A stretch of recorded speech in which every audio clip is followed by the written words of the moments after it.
Let's talk about commercial investment properties. If you're someone who's thinking about getting into commercial investment properties, today's video may apply to you. What I want to go over today is the information that you need to get in order to get a rough estimate of the property value as well as your return on investment. So if you're looking at a commercial investment property, you see something on the MLS, Realtor.ca, or you've got wind of a property for sale through someone else, information you have to collect is as follows. What we're going to want to collect here is information regarding the current tenant and the lease. So that information is going to give us the income that you're going to collect as a potential building owner, as well as the expenses associated with owning that building.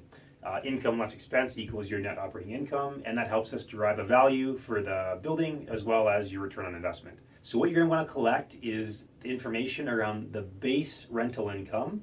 So if I have a space that's 1,000 square feet and it's renting out for $12 a square foot, the annual base rental income is going to be $12,000 a year. The next thing you want to obtain is the additional rent costs. So if the lease is a triple net lease, the tenant will pay all those costs. Typically it's converted to $1 per square foot.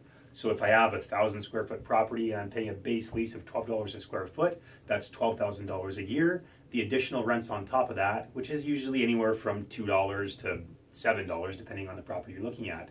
This will include things like your property taxes, your building insurance, your property maintenance, as well as condo fees if you're in a strip mall or a commercial condo.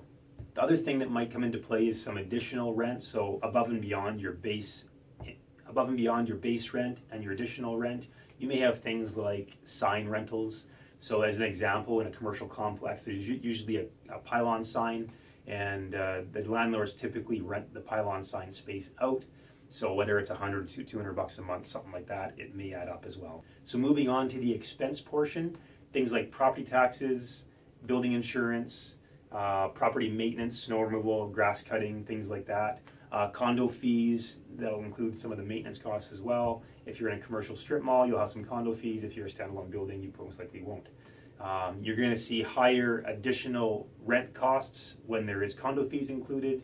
And when it's a standalone building, typically your additional rent cost, if it's triple net, will be on the lower end, that $2, $3, $4 range.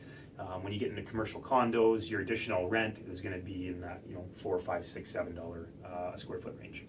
So this information we've gone over today should be collected and reviewed in order to properly put a value on the commercial property you're looking at, as well as figure out what the cap rate or return on investment is going to be for your money.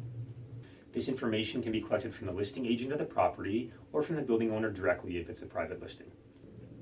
So now that we have the basic information, what we can do is take your income less your expenses and figure out our net operating income. So the next video, what we're going to do is figure out how to properly value a building, as well as figure out what a cap rate is going to be or your return on investment for that building you're looking at.